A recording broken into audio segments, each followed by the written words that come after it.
it to him. Give it to him. Give it to him. Give it to him.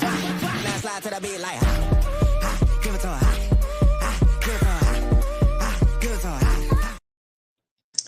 Well, hello, everybody, and welcome to the My Curvy Life Show with your host, Miss Fonda, coming to you on this lovely evening. I also bring you greetings from my co-hosts, Miss Latanya and Lasagna Jones. They are always loving on you from the audience, so feel free to reach out to them. They will be replying to your comments and showing you all types of love. I hope everyone is enjoying their evening. It's amazing. I'm so happy that it's now summer again. Y'all know how I get over here in this Midwest in the wintertime. So I really appreciate summer when it falls. Okay. So I will be enjoying the next several months of hot, warm weather. And I hope wherever you are, you will be too. So we have a special guest on the show tonight. I'm so excited. I've been anticipating him coming on the show. And I'm going to get to my special guest in just a moment. I just have a few announcements. First of all, I want to let you know there is going to be a upcoming homeless feed. It will be our last homeless feed for the year, August. All right. I don't have an exact date, but mark your calendars for August. I'm looking more toward August 23rd. I believe that's a Saturday. So you already know, guys, this is what we do. We remember the community, and I'm definitely an advocate of serving the community and also feeding our homeless. So hopefully you all will find it in your heart to contribute and or in any way and manner that you would like to. Of course, we always need your prayers, and they definitely need your prayers. Okay, so thank you. There will be more to come with that, more information to come with that feed. But August 23rd is what I'm shooting for. I just got to get a few things cleared, but it will be in August, guys. So thank you for all you do. Thank you for supporting that endeavor for us here at the My Curvy Live Show. So also, I did want to mention, you guys already know I am a Mary Kay consultant. I specialize in skincare. And this is often the time where your skin does its alternate change. You know, if you were dry in the winter, now you're going to be oily in the summer. Well, let Mary Kay, me, do a facial for you. And that is free of charge. It is important, y'all, that we keep our skin intact. And this is for men and or women. Okay. It both. I have men's skincare cleansing system. And of course, ladies, you already know what it is. So contact me if you are interested in cleansing, or you have any questions, or just if you want to order whatever you want to order, just give me a holler. Okay. Thank you, guys. I appreciate you for all your support. You guys already know that. Also, I wanted to let those that are a part of this group know that if you have an event happening, or you're doing something, or somebody's promoting anything, any event, please feel free to drop that information on the My Curvy Life page. All right. So that the community can know what you have going on and come and support. So this will be that bridge for you to drop your information right here on the My Curvy Life group page. All right. Thank you. And thank you. And please share so that we can continue to build this endeavor. Okay. All right. So I am ready for my guest. Lord have mercy, y'all. This is my dad. I call him my dad. Because this, I'm getting emotional. I'm gonna get it together. So this person here, Mr. Michael Driver, took me under his wing many, many years ago. I always had a passion for singing, but I was a little shy, and I had never really, I had sung in front of the mirror, and I thought I sung pretty good, but I had never really branched out and sang.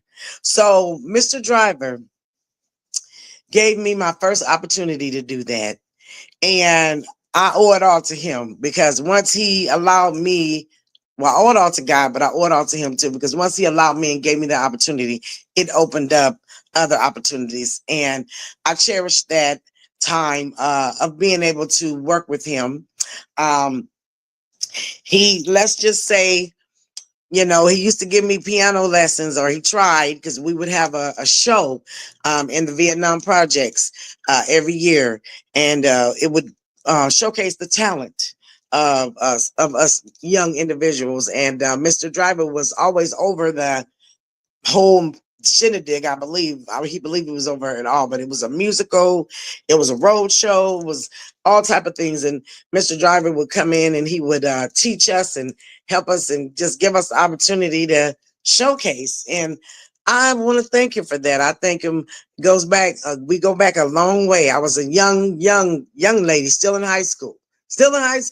So thank you, Mr. Driver. But we're going to go ahead and let him come into the show. That's my story. Mr. Driver is history. Okay. History here in Omaha, Nebraska.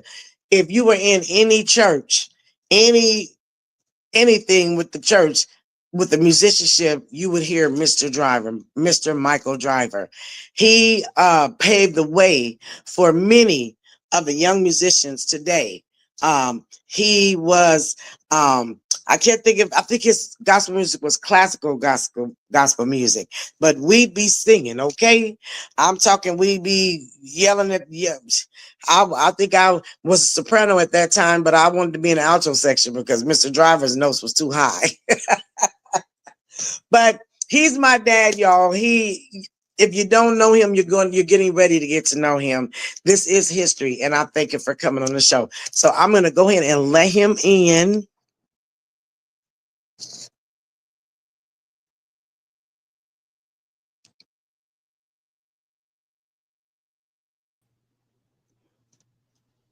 Well, hello, Dad. Oh, hello, hello. All right, how you doing, Fonda? I'm doing just fine. Mr. Driver. You know, this is an honor for me to have you on my show. I'm telling you, you know it is. It's an honor for Welcome. it's an honor as well for me. I'm so proud of you. Oh, thank you, Dad. This, y'all, man, this is my, as they say, back in the day, this is my boy right here. So, Mr. Huh? Thanks for thinking of me. Oh, yes. You know it. So, Mr. Driver, this is an honor. Mr. Driver is history here in Omaha, Nebraska, musician like none other. And I want to learn and want him to share more about his history and how this all started. Mr. Driver, can you tell us where you're residing now and how the roots of your musicianship started? All right. Well, I am in Lake Elsinore, California right now, and I've been here about 7 or 8 years now. Okay. Of course, everything started for me around 22nd and Locust in Omaha, Nebraska. Okay. That was where my parents and I first resided. Mhm. And so that's right down there by Sacred Heart School. Most of you know where that's at. Yeah. And I uh, from the time that I stayed there until I was about 4 years old, 3 years old. Yeah, about 3 years old. And anyway, um, I am. I have always been honored to be a part of the Omaha, you know, story and history. Um, and I can a little later we'll talk about a little bit more about different things that we have done there.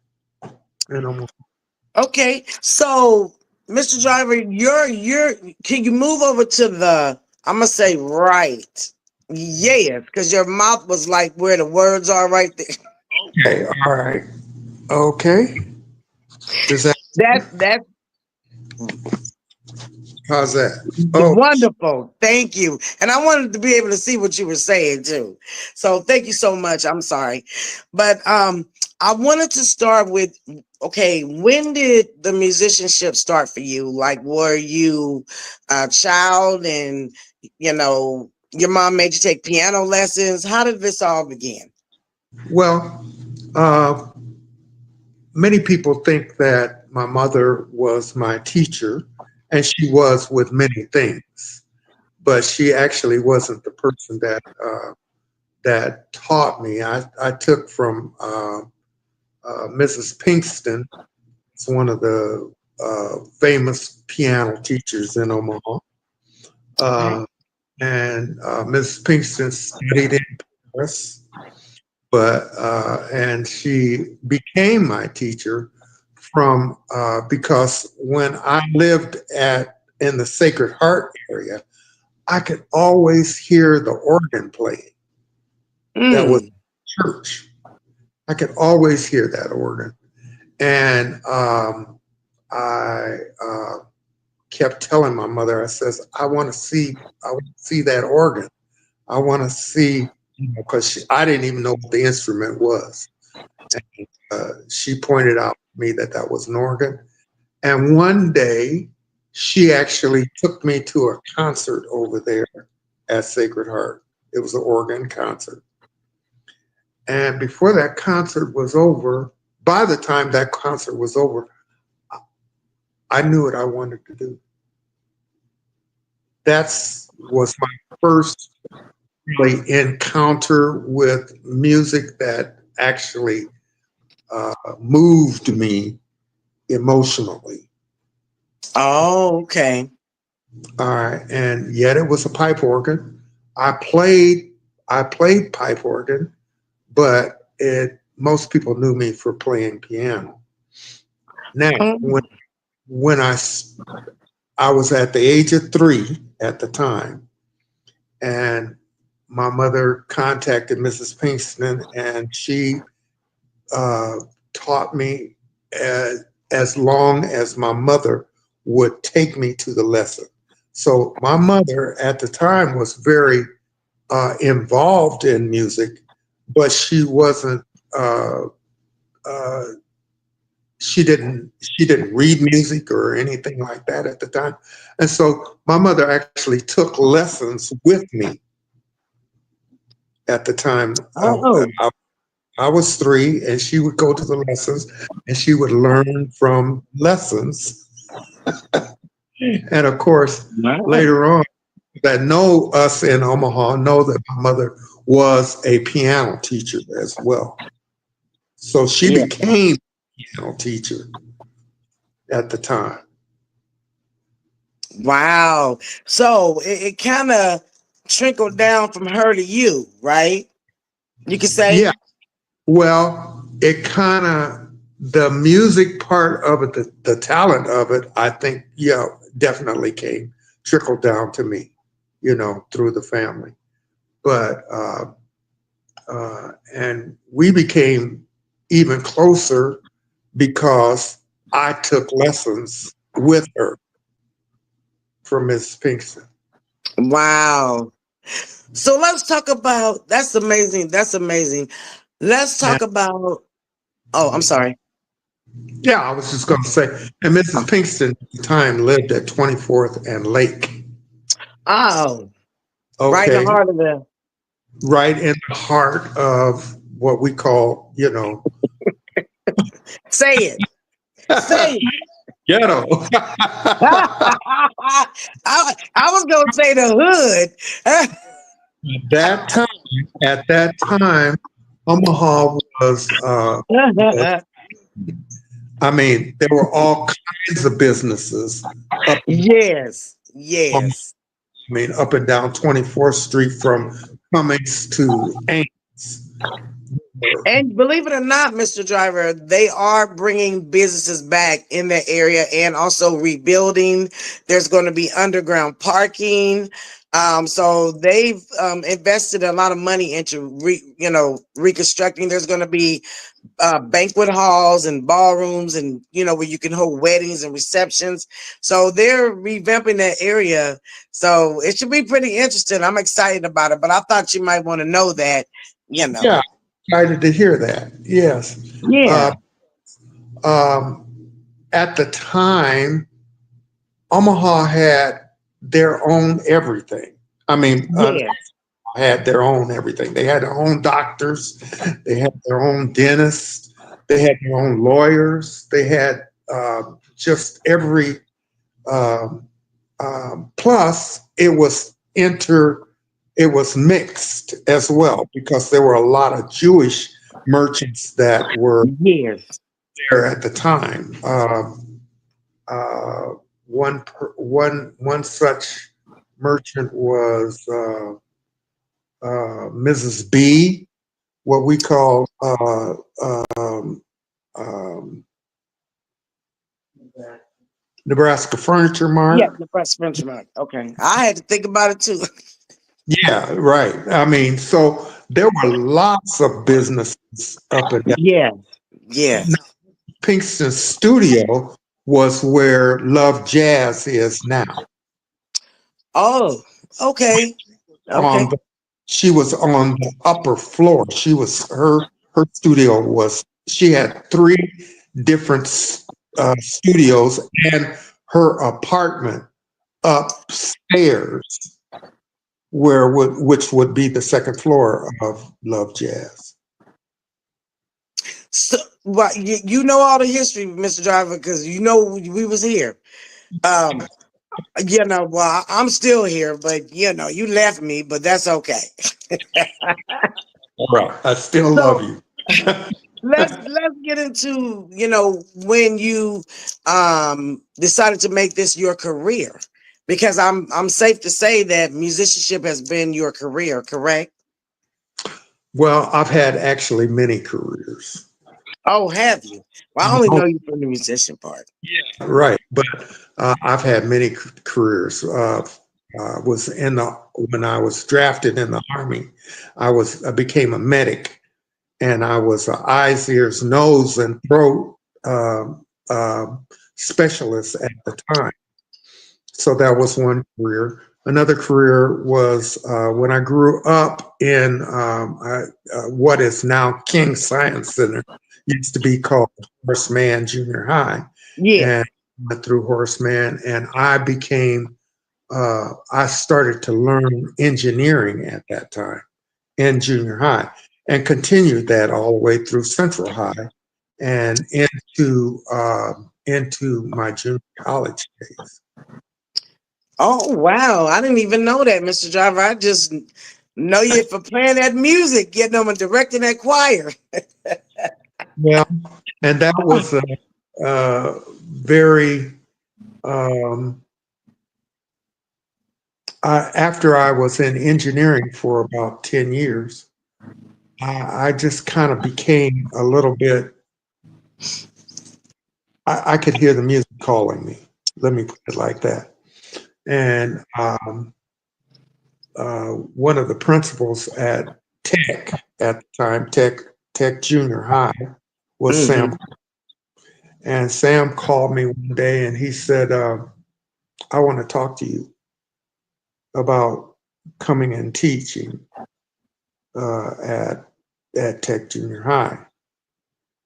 And I said, well, teaching what? Engineering or no? Music, yeah. And at the time, I didn't even have a degree in music. But it all happened, and I left my engineering job to go teach music, and that was kind of how I became in that career. Oh, wow. So along that journey, have you I'm sure there's been some pros and there's been some cons. What would you say one of your best experiences have been being a musician? Well, I've always loved kids. I've always enjoyed working with young people.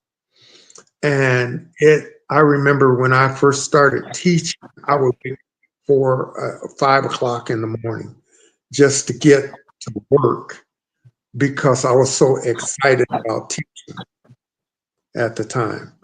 And that prevailed most of my life like that.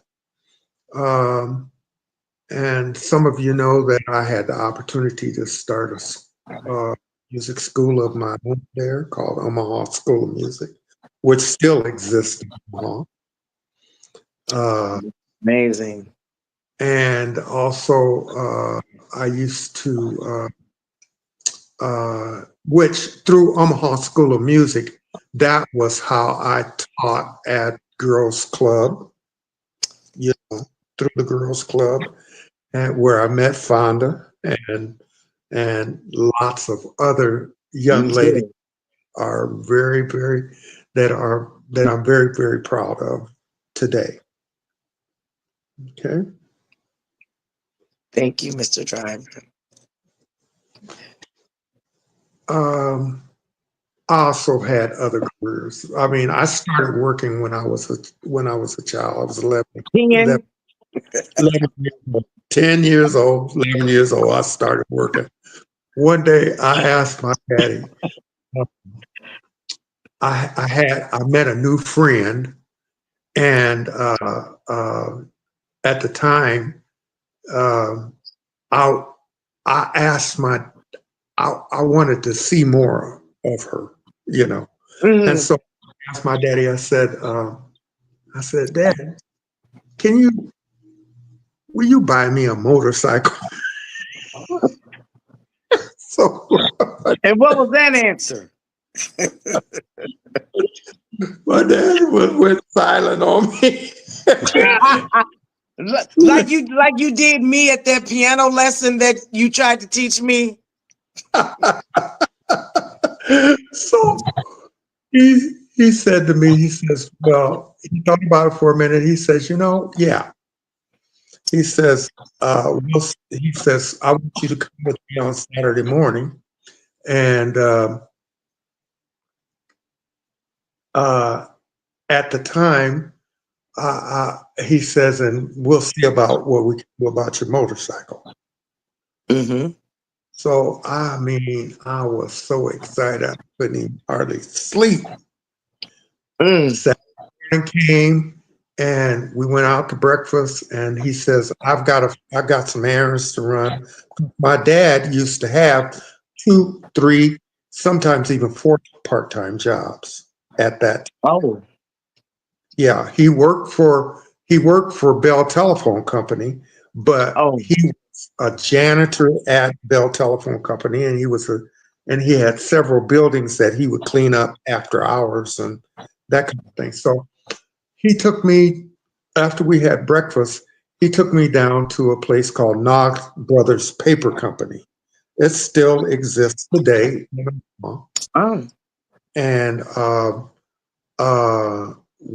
he says, I want you to help me clean up this building today. Will you do that? So and he said, then we can see about your motorcycle. All right. So we went down. Mm. So we were there about 3 hours cleaning up the building and everything like that. And he put me on the buffer. If you've ever seen a buffer, the first time you operate a buffer, it's going to throw you around. So, well, Oh. all over the place. And then, anyway, make a long story short, after we got the building all cleaned up, he turned to me. He said, I said, Dad, are we going to go check on our motorcycle? He said, well, he says, let's just start right here. He said, because this building is your building.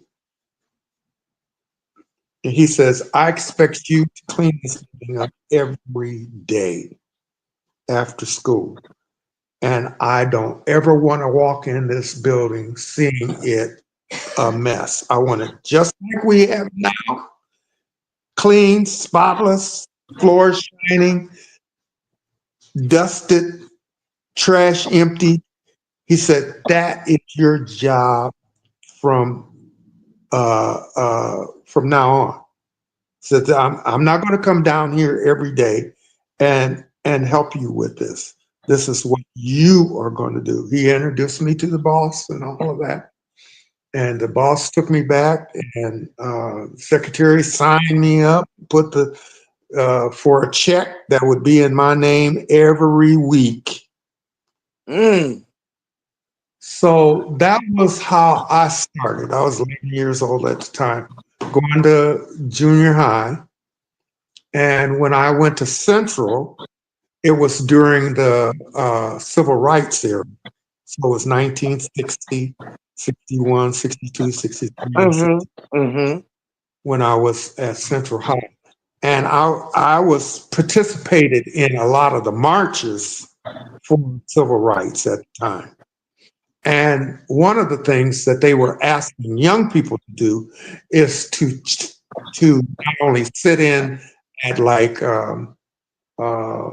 Walgreens, Pennies, at some of the Mm-hmm. next to Brandeis, they had a little lunch counter, and we were to sit in on those lunch counters. Well, one of the things that they were pushing for is to have young people have jobs. So they Gotcha. sent me on a job to a grocery store chain at the time, which was called Hinky Dinky's. Remember that? Oh No. yeah, hinky dinky, yes. Okay. So and they hired me. So now I have two jobs. I have the job at Nog Brothers. Now I have also a job at the store, a cashier and a carryout. Gotcha. Okay. And you was So, making all the money. well, it was nice to have They my was own all money. right. Yeah, it was all right. All right. So that So was my career. So, when did you fit music into it? I can't see you. You're too far over. Come back over this way. yeah. I got I also, during that time when I was in high school, I had two choirs. I had a choir at Zion Baptist Church, which was a young people's choir of about 100 kids. Uh-huh. And then I had another choir at my home church, was Mount Nebo at the time, because they really got kind of pushed out of shape that I was at Zion and not having, not sharing my whatever worth talent with the church, with my home church. So I inherited another choir. I had these two choirs, plus I was at Central High because I had this experience. And of course, my mother was a choral director. She was a choir director. So there were many things I learned from her about how to conduct a choir. And so I also became the student director of a cappella choir at Central, and junior high. I mean junior choir. Those two choirs. Yes, junior choir and So acapella. Mm-hmm. plenty of music going on, along with engineering. But when I was young, I wanted to learn everything I could learn. I was enthusiastic about just learning. Yes. Yeah. So um, uh, when I when I graduated from Central, I went to Nebraska U in Lincoln, and I'd had decided, making up my mind, that I wanted to major in music. And so I was in the music department at that time. Okay, I was still very involved with, well, I as in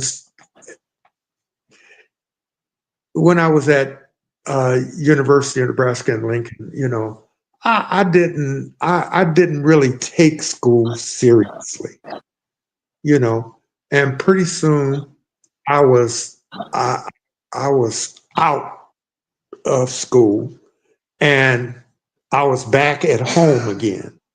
And my Mm. dad, you know, he says, you need to do something with this engineering. He says, there's nothing wrong with music, but, you know, and so that's when he really encouraged me to look at engineering as a career. He found a school for me to go to at that time, and I did. And I graduated early from that school. He actually found a job for me. He found an employer who hired me at the time. And my dad was a very brilliant man. My dad, Wow. he started off, like I said, at Bell Telephone Company as a janitor, but he left when he retired from. He was an engineer at Bell Telephone Company. So he elevated. That's Yeah. amazing. So I want to throw this question in because, back in the day, I used to sing with Mr. Driver. He took me and one of my girlfriends, Valerie, under his wings, and he kind of let us roll around with him. And as he stated, he always loved kids, so he let us roll around with him and sing. And in his choir, at that time, you were at Pilgrim Baptist Church, Uh-huh. That's right. and it was like. But Mr. Driver, I never knew what to call your style of music, but all I know is it would be real high. The sopranos would be up in the sky, the altos would be a soprano, and the tenors would be an alto. Well, So was that classical spiritual, or was those spirituals that you would be teaching us? I never knew the style, but I knew your style, but I never knew what the name of the style of that music was. well, actually, at the time, Fonda, the song that I taught you during that time was a song called Psalm 26, which was part of a larger work that I actually had an opportunity to do at the Vatican in Italy. Uh, Oh, but that was a gospel piece. that Uh, was, but you had some pieces that yeah, was, you be doing your hands like this. What was yeah, that? because I came from a classical background. Classical, that's it. I Church, never knew the name. I mean, I knew it had a name, but I didn't know what the name yeah. was. You So missed classical. the part where I told you that my music teacher studied in Paris. She was a graduate of Debussy Conservatory of Music in Paris, and so all she ever taught us was classical music. Everything that I learned about jazz, about gospel music, about all kinds of other music, I did not learn that from her. But she taught me how to be a musician. Yeah. And yeah, yeah, Yeah. she did. And so now my background came from during the time that I was growing up in Omaha. I'm just going to give you a little history, just quick. Okay. Most churches, at that time when I was growing up, I'm talking about when I was, 10 years old, 11, 12 years old, most of the churches sang the same music. They all sang like "Lift Up Your Heads, O Ye Gates," which was an anthem. They all sang. They all sang music like that. Okay. And they all sang hymns, and they all sang, and most black churches at the time sang spiritual. It wasn't like today's music, where it was mostly all gospel music. Okay. So Mhm. I came up in a church. My grandmother's church was St. John AME Church. When I was 5, 6, 7, 8, 9 years old, in that church, they had not only 100 voice choir, they had an orchestra. I mean, orchestra with musicians, with violins, with flutes, with Mhm. brass, Mhm. you know, all kinds of instruments. That was the era that I grew up in, and uh, you don't see that as much these days. But if you go back east right now, most churches back east, black or white, do a wide variety of music. Mm. I just never knew the name of it. I figured it might be classical, but Yeah, you was versatile. But I do remember, because I remember I used to feel like I was straining and I wanted to move to the tenor section. yeah. Well, it still goes on today, but Huh? I mean that still is. That's because classical music requires you to sing in a different range.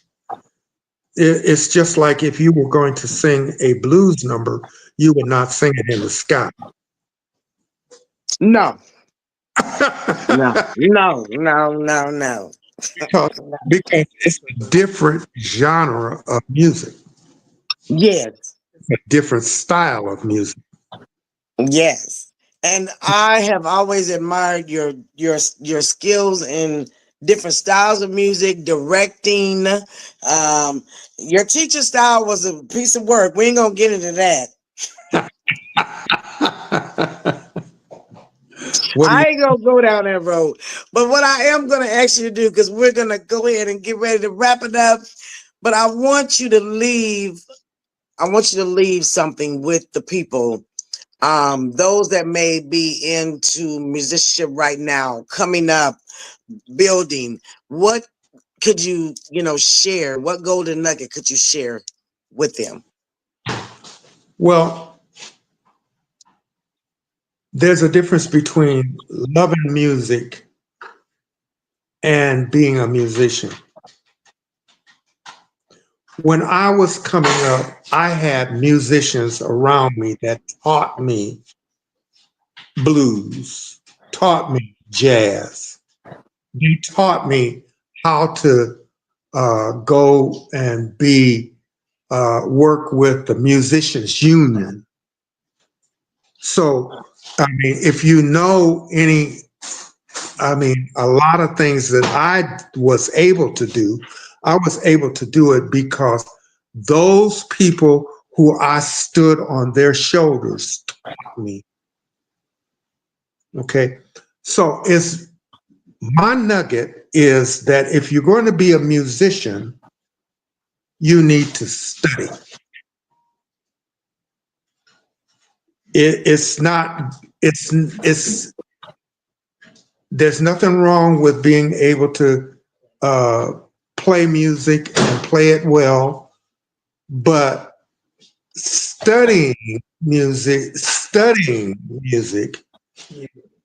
gives you a broad base of, because music, being a musician is very difficult. It's hard. You, first of all, people don't feel like they need to pay you. I'm going to start with,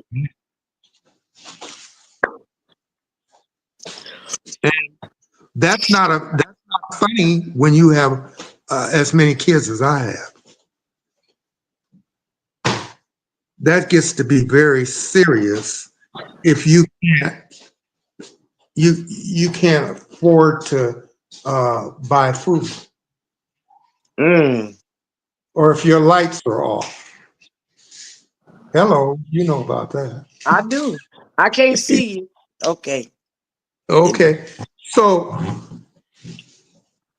in order for me to have made it as a musician, I had to be, mhm, my versatility was at stake mm. and display all the time because, and so it's very important. If you want to be a musician, you you need to enroll in school. You need to get teachers. You need, and of course, you need to pay for teachers because nobody is going to give you this free. So that is my nugget. Well, you heard it, y'all. You heard it from Mr. Driver himself. Okay. Mr. Driver, it has been an honor having you on the show. You know, my relationship with you is personal. You were like my dad in so many ways. My dad in music, my dad, period. You know, you always supported young people, and I can attest to that because when I met you, we were little nuggets down there at the girls' club Yeah. in Vietnam projects. And you know, I want to thank you for taking, you know, time with, you know, those that at that time, you know, they didn't look to us to really be, you know, grow up the mountain too much, you know what I mean, in our area. But you came there and you know, gave us your gifts and talents. You taught us, you helped us, you know, gave us opportunities. And I want to thank you for that. Um, you know, you remember how people treat you when you're young, you know, Mhm. and you treated us really well. You taught us and you took time out for us. And I want to just thank you for that. I cherish those memories. Um, you are a part of my, you know, legacy. You gave me my beginning, and I'm just thankful to you for that. And I will forever remember that, and I will forever treasure that. And your musicianship. You know, I had a bunch of funnies I wanted to talk about, but I wanted to let you, you know, be serious and share with us your history. And I thank you for, you know, sharing your history with me because there were some things I didn't even know. You know, I just thought everything was all about musicianship with you because that's what, you know, I knew of you. But that's amazing that you had other careers, you know, and you know, I did want to ask one thing now. Are you still involved before I let you go? Are you still involved with music? And I know you're retired now, but do you still have your hand in the pot when it comes to musicianship? I do. Right now, right now I'm involved with what we call the Requiem production company, which is Mhm. a company that we started because I wrote a 3-act musical. I've written several things. I already told you that I had a piece of music that was done at the Vatican. It was done by the Winans Performing Arts School, um, choir and orchestra. We went to Italy to do that. And it was for the Pope's um, um, communion service that we did that piece of music. That piece of music, that Psalm 1, uh, that Psalm 26 that you did, 126 that you hang on, was one of the pieces in that work that was done at the Vatican. Right now, we are doing a new work that is called the Requiem of the Little Lamb Requiem of Emmett Lewis Till. And it is the first musical in the United States that is written, that is in 3 acts. There's dancers, there's singers, there's orchestra, there's a jazz band. This is a nationwide production company. The artists from this company are from all over the United States. They come from Texas. They come from Arkansas. They're in Illinois and Chicago, and, from everywhere. And we rehearse once or twice a week on Zoom. Last year we presented that musical in Chicago. So yes, I'm still involved. Next year we're going to we're planning a trip to Atlanta at Ebenezer Baptist Church, which was Martin Luther King's church.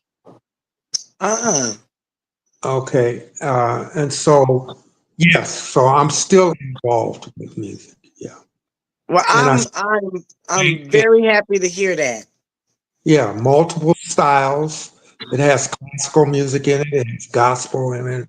It has jazz. There's a whole section of jazz that is in that musical, and so. Well, I am very happy to hear that. I was anticipating that you were going to say yes, you were still involved. Yeah, I'm still involved. Well, that's good, Mr. Driver. I think the last time you seen me sing was in the Wiz when we did the Wiz, No Bad News, and I think that was probably the last time you saw me. Go at it. Evil. Some people seem to think I took my role a little too serious. I think that was at Creighton, wasn't it? No, well, no, it was at across the street from the hotel downtown. What is that?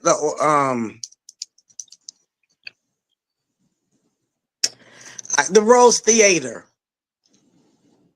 The first one was at the Rose Theater, and then we did the second one at when we did whatever they call that, redid it. It was at Central. Yeah, that was I remember that. Yeah, that was with Janet. She directed that. Yeah, she did. But yeah, that was a wonderful experience. Though, that's what I love to do. My passion is singing, but I also love that acting too. I like to do a little role or two. Right. I was pretty good. I was pretty good at being dramatic, huh? Yeah. That's it. You just like your dad. Yeah, but you go silent on me though. That used to crack me up. You just stop talking. I'd be like, hello. You be sitting there looking at me like it wouldn't say nothing. I'd be like, okay, he tripping. I love you, Dad. Thank you for gracing me with your presence on this show. Guys, this is history. This is history here. Mr. Driver spent many years here doing obviously more than just music. I just found out tonight. But I'm very thankful for you, Mr. Driver. I wish you the best in all your endeavors. Thank you. Thank you for blessing me with your presence. I appreciate you. Thank you for having me. I love you. Love you too. All right. Well, this is another episode of the My Kirby Life Show, and we out. When the beat drop, I'ma give it straight to him like, give it to him, give it to him, give it to him, give it to him, give it to him, give it to him, give it to him. Now slide to the beat like.